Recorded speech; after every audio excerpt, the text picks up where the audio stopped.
कमाई देखी जाए, उसका स्तर देखा जाए तो आज वो ग्लोबली पूरी दुनिया में जानी जाती है। तो क्या एक बात आप जानते हो कि भोजपुरी के जो स्टार हैं जैसे खेसारी लाल यादव, पवन सिंह निरहुआ, उनके पास कितनी संपत्ति, कितना पैसा कमा चुके हैं भोजपुरी इंडस्ट्री से। तो आइए उसी के बारे में बात करेंगे। ये रिपोर्ट जो बताया जा रहा है ये Filmic.in के हिसाब से बताया जा रहा है। मैं कोई अपने घर से नहीं बता रहा हूँ, कोई मन गढ़ंत कहानी नहीं बता रहा हूँ, उसके रिपोर्ट के हिसाब से बताया रहा हूँ। तो मैं बता देना चाहता हूँ फिल्मिक के हिसाब से आज अगर देखा जाए तो निरहुआ के पास इतना ज्यादा पैसा है कि आप सोच भी नहीं सकते हो।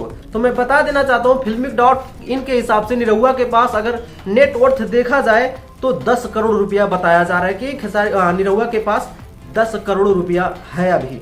Filmic.com के हिसाब से बता रहा हूँ, अपने हिसाब से नहीं बता रहा हूँ। वहीं पे अगर पवन सिंह की नेटवर्थ देखा जाए Filmic.in के हिसाब से तो बहुत अच्छी खासी उनके पास पैसा है, जो कि भैया आपको चौंका देगी कि भैया ऐसे ऐसे लोग हैं जिनके पास इतने इतने करोड़ रुपए हैं। तो Filmic.in के हिसाब से पवन सिंह के पास 32 करोड़ रुपया बताया जा रहा है कि उनके पास नेटवर्थ 32 करोड़ रुपया उनके पास अभी जो है फिलहाल में है।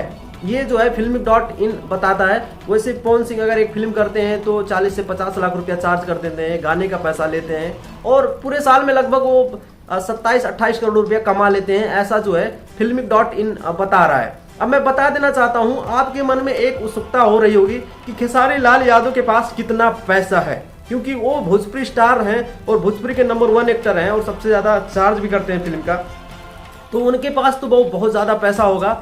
तो एक बात बता देना चाहता हूँ, खेसारी लाल ऐसे हीरो हैं कि अगर 1 करोड़ रुपया कमाते हैं तो उसमें जो है 30 लाख 40 लाख उनका डोनेशन में चला जाता है। जैसे कि आप अगर देख लिया जाए अभी पूरी दुनिया में सबसे धनी इंसान कौन है, तो आपके मन में चल रहा होगा कि मुकेश अंबानी है, लेकिन एक्चुअली देखा जाए तो वहां पे सबसे ज्यादा धनी इंसान जो है टाटा ग्रुप ऑफ इंडस्ट्रीज है, यानी कि रतन टाटा सर सबसे ज्यादा धनी है।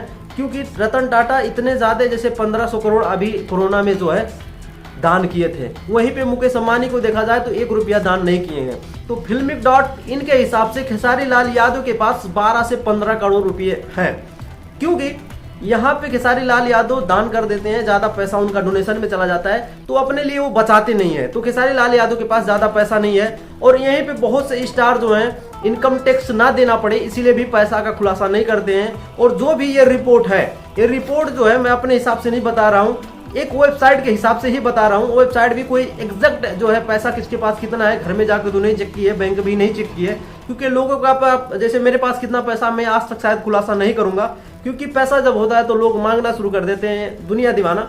तो जो है खेसारी लाल यादव के पास हो सकता है कि इन सबसे ज्यादा पैसा हो, क्योंकि ज्यादा फिल्में करते हैं, ज्यादा गाने करते हैं, ज्यादा स्टेज शो करते हैं, तो इनका जो कमाई का जरिया है ज्यादा है इन सबके मुकाबले, ऐड भी ज्यादा करते हैं। तो इसीलिए खेसारी लाल यादव के पास ज्यादा पैसा हो सकता है निरहुआ के कंपैरिजन में, पवन सिंह के कंपैरिजन में। लेकिन खेसारी लाल यादव का जो डोनेशन में पैसा जाना, चैरिटी में पैसा जाना, बहुत से लड़कों को बच्चों को गोद लेना, इसी में उनका पैसा खर्च हो जाता है, इसीलिए उनके पास नेटवर्थ नहीं बच पाता है। बाकी अभी देखा जाए तो पवन सिंह के पास 32 करोड़ रुपए हैं और वो शायद मुझे नहीं लग रहा कि ज्यादा वो कहीं डोनेशन में खर्चा करते होंगे, इसीलिए उनके पास ज्यादा पैसा है। बाकी आपका क्या मानना है कमेंट करके बताओ। वीडियो अच्छा लगा तो वीडियो को लाइक मारो, चैनल को जो है सब्सक्राइब कर लो ऐसे वीडियो के लिए। बाकी आज की वीडियो में इतना ही है, चलते हैं।